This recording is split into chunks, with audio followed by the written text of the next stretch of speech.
రాంబాబా లేదంటే సంబరాల రాంబాబా అందరూ అనేది ఈ మధ్యకాలం సంబరాల రాంబాబు అంటారు. మీ అందరికీ ఒక మీడియా సోదరుడికి ఒక క్వశ్చన్ అడుగుతున్నా. సంబరాల రాంబాబు, అంబాటి రాంబాబుకి మీరు మంత్రిగా ఉన్నప్పుడు ఇప్పటికేమైనా గుర్తించినారా? ఏదైనా తేడా కనబడిందా? మీడియా సోదరుడు అంబరాల సాంబరాబాబుకి ఇది వర్తిస్తుంది. ఊరుకునే దాన్ని లేపి తల్లించుకుంటారంటే చూడు, అది కూడా అంటది. ఎందుకంటే ముందు రోజు ఏమన్నాడు, రెడ్ బుక్ ఏమి నా కుక్కలు కూడా భయపడవు అన్నాడు. సెకండ్ రోజు ఏమన్నాడు, పెద్ద ఆయన తిట్టినాడు. నేను లోకేష్ అన్నకి ఒకటే అడుగుతున్నాను, లోకేష్ అన్న ఈ సంబరాల రాంబాబుకి రెడ్ బుక్ ఏమో నా కుక్క కూడా భయపడి అన్నాడు, ఇప్పుడు పెద్ద ఆయన అన్నాడు.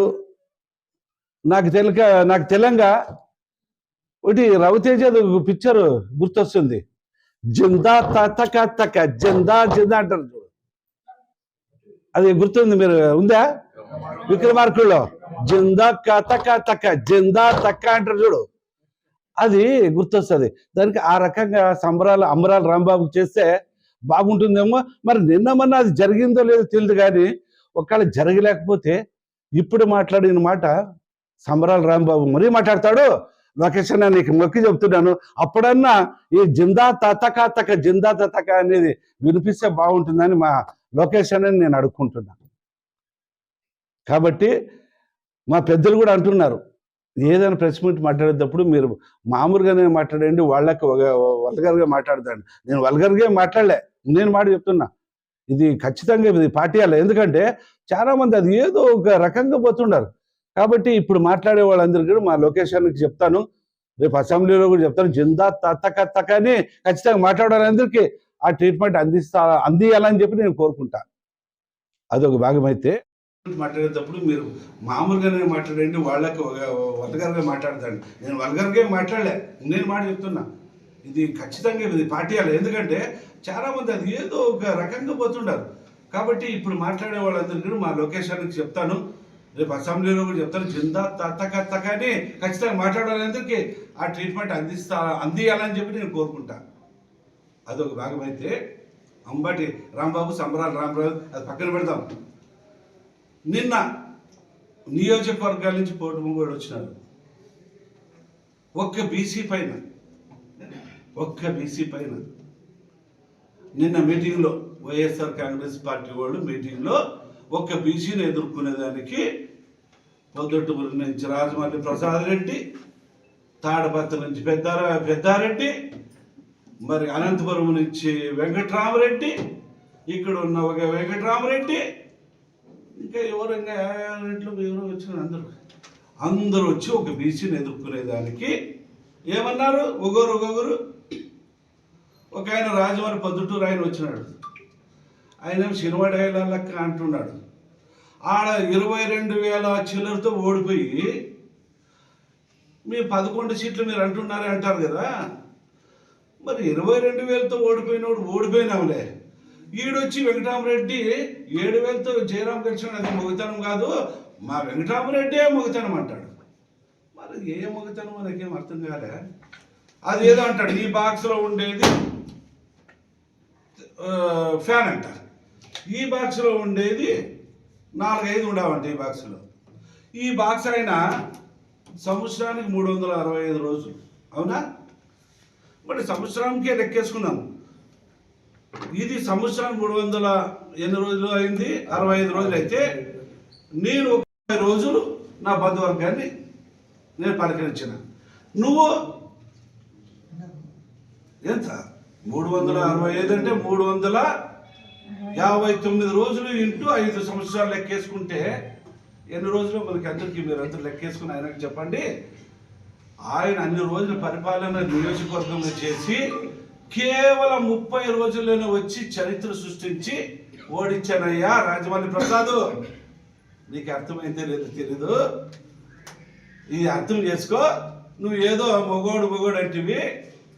మీకు కూడా మన ముఖ్యమంత్రి నారా చంద్రబాబు నాయుడు పెద్ద ఆయన అనుకునింటే మీరందరూ కూడా రాజకీయంగా అస్సలకి మీకు రెండు వెంకటేశ్వర నామాల లెక్క 2 నామాలు తెల్ల నామాలు ఒకటి ఉన్నాయి 11, మధ్యలో ఒక ఎర్రనామం పెట్టింటే 111 అవుతుండే.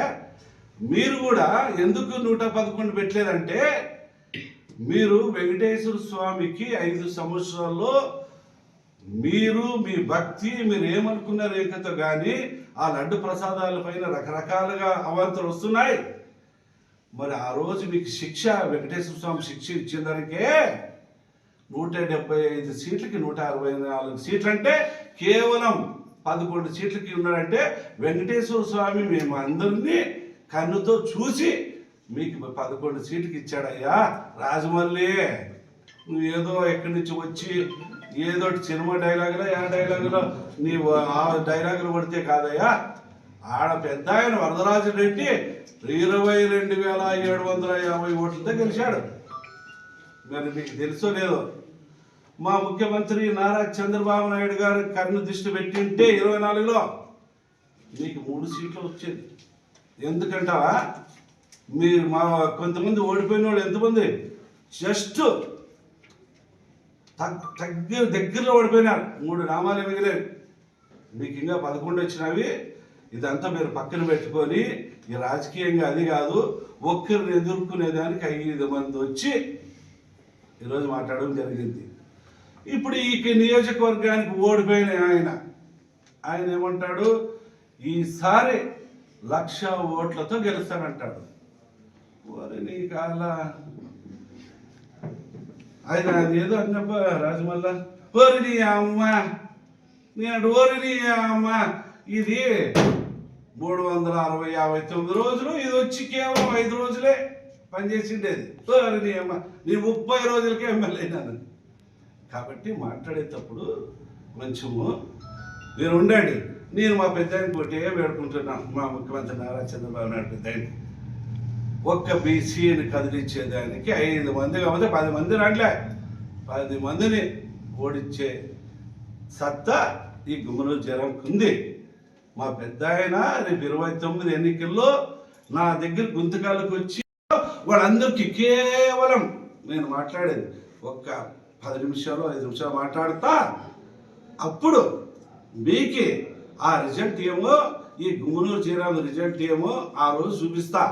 మా పెద్ద ఆయన అంటే పోతా 29 ఎన్నికల్లో నడుస్తూ మీ నియోజకవర్గంలో ఎంతమంది ఈరోజు నా దగ్గరికి దండయాత్రకు వచ్చారో ఆ దండయాత్రకి వస్తా. ఎందుకు తెలుసా ఆ రకంగా నేను అనేది? ఈరోజు వాళ్ళ నియోజకవర్గంలో ఒక్కసారి గుర్తుపెట్టుకోండి అయ్యా, మీరు అందరు కలిసి నాతో వచ్చేది కాదు. నా బీసీ సోదరులు అన్ని నియోజకవర్గంలో 1.5 లక్షల జనాభా నా బీసీ సోదరులు ఉన్నారు. అది గుర్తుపెట్టుకోండి. మాట్లాడేటప్పుడు ఏ నియోజకవర్గం వచ్చినప్పుడు మీరు మాట్లాడేటప్పుడు నా బీసీ సోదరులు 150 మంది ఉన్నారయ్యా.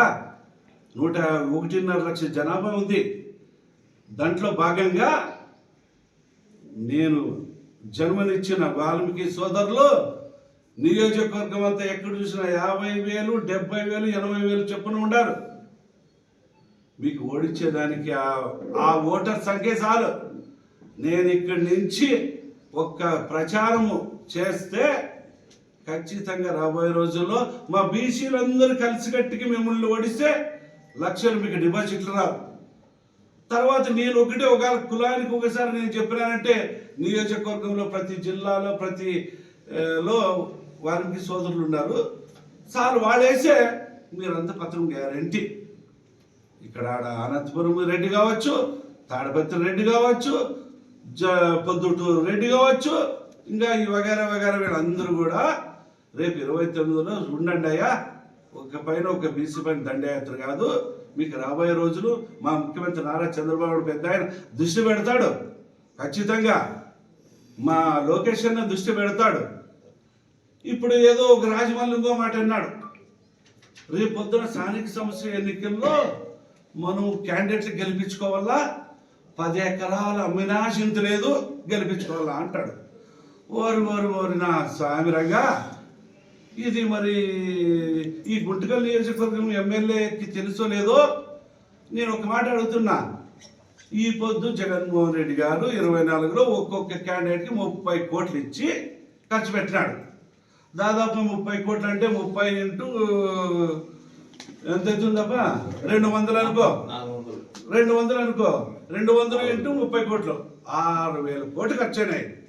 రేపు 29లో జగన్మోహన్ రెడ్డి 6,000 కోట్లు కాదు కదా 60 రూపాయలు కూడా ఈడు.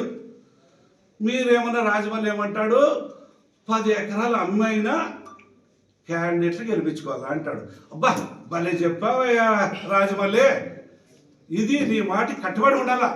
ఎవరు నువ్వు మాట్లాడవే నీ పక్కన ఉండే లీడర్లు అంతా ఉంటారు చూడు, ఎమ్మెల్యేలు ఇన్ఛార్జీలు ఉన్నారు కదా, వాళ్ళందరూ రేపు 29 కావచ్చు, స్థానిక సంస్థల ఎన్నికలు కావచ్చు, మా వెంకటరామరెడ్డి కావచ్చు 10 ఎకరాలు అమ్మించి ఎలక్షన్లో పోటీ చేపిస్తే అప్పుడు తెలుస్తుందయ్యా మీ సత్తా ఏమని. జగన్మోహన్ రెడ్డి 30 కోట్లు ఇచ్చి ఈరోజు రాండి రాండి అనేది కాదు, రేపు 10 ఎకరాలు అమ్మి దుడ్డు పెడతాం చూడు ఎలక్షన్లో, అప్పుడు తెలుస్తుందయ్యా మీ సత్తా ఏమనేది. రాజమౌళి వీటికి వచ్చి ఆటికి వచ్చి వీడు మాట్లాడేది కాదు. రేపు స్థానిక సంస్థల ఎన్నికలు వస్తాయి, రేపు 29లో ఎన్నికలు వస్తాయి, అప్పుడు చూస్తామంట మీదో మాదో సైకిల్తో ఫ్యాన్తో తెలుస్తుందయ్యా మీ పార్టీకి. కాబట్టి మాట్లాడేటప్పుడు వెనక ముందు ఆలోచన చేయండి. ఒక బీసీని మాట్లాడేటప్పుడు ప్రతి నియోజకవర్గంలో 1.5 లక్ష జనాభా బీసీలు ఉన్నాం.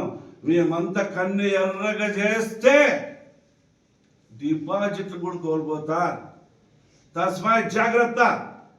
కాబట్టి ఇలాంటిది ఇంకొకసారి మాట్లాడేటప్పుడు ఒళ్ళు కానీ ఇంకోటి కానీ దగ్గర పెట్టి మాట్లాడుకోవాలని వైఎస్ఆర్ కాంగ్రెస్ పార్టీ నాయకులకు అందరికి కూడా హెచ్చరికగా అనుకోండి, లేదంటే ఇంకోటైనా అనుకోండి. కాబట్టి ఏ దీనికైనా తెలుగుదేశం కానీ తెలుగుదేశం నమ్ముకున్న క్యాండిడేట్లు కానీ తగ్గేదే లేదు, తగ్గేదే లేదు. రేపు 29లో చూస్తాం, రేపు స్థానిక ఎన్నికలు వస్తాయి. ఈ ఎప్పుడు చూసినా అనంత వెంకటరామరెడ్డి అంటుంటాడు క్యాండిడేట్లని ఏదో నామినేషన్ అయిపోయాడంట, నామినేషన్ అయిపోయాడంట. వారిని నీ వాళ్ళు రేపొద్దు మా అభివృద్ధి చూశారు. సూపర్ 6 సూపర్ హిట్ అయిందయ్యా. ప్రజలు అక్క చెల్లెమ్మని అడిగితే ఓటు ఎవరికేసామంటే తెలుగుదేశం తప్ప సైకిల్కి తప్ప మేము ఏమిటికేమో అంటారు. ఎందుకమ్మా అక్కమ్మ అంటే 4,000 రూపాయలు పింఛను, 6,000 రూపాయలు పింఛను, 10,000 రూపాయలు పింఛను, 15,000 రూపాయలు పింఛను తీసుకుంటే ఇంకెవరికే వెళ్ళన్నా అని ప్రజలు అంటున్నారమ్మా. ఇంకా మీకు ఓటు ఎట్లా పడుతుంది అయ్యా? రేపు స్థానిక దానికే మీ వాళ్ళందరూ తోక ముడుచుకొని రేపు స్థానిక సంస్థల ఎన్నికల్లో వాళ్ళంతకు వాళ్ళే నామినేషన్ వేసేకి రారు. నువ్వేమో అంటావు నువ్వు 10 ఎకరాలు అమ్మలేవు, జగన్ దుడ్లు లేడు. కాబట్టి ఇది వీటికే సమాప్తం. రేపు ఎవరు అభివృద్ధి చేస్తారో వాళ్ళకే ఓటేసే హక్కు ఈ 5 కోట్ల ప్రజలు ఆంధ్ర రాష్ట్రంలో ఉంది. కాబట్టి మరొకసారి 5 కోట్ల ప్రజలకి వేడుకుంటున్నాను. అమ్మా 5 కోట్ల ప్రజలారా, అక్క చెల్లెమ్మలారా, అన్నదమ్ములారా, ప్రజలారా, ఈరోజు అభివృద్ధికి 2 కళ్ళుగా చూస్తున్నాడు మన ముఖ్యమంత్రి నారా చంద్రబాబు నాయుడు గారు. ఒక పక్క అభివృద్ధి, ఒక పక్క సంక్షేమం. ఎక్కడ చూసినా ఏ పల్లెల్లో చూసినా సీసీ రోడ్లు, ట్రైన్లు బ్రహ్మాండంగా ఉన్నాయి. ఇది అభివృద్ధి. కాబట్టి రేపు స్థానిక సభలో ఎన్నికల్లో తెలిసిపోతాం మీ సత్తా. ఇంకా రేపు 29లో మేము 5 పార్టీలు 3 పార్టీలు అంటారు. కానప్పుడు మీరు టైప్ కాలేదా అంటే అదొక్కటి ఇది వేరేదా? సరే అది ఎందుకులే రేపు తెలిసిపోతుంది.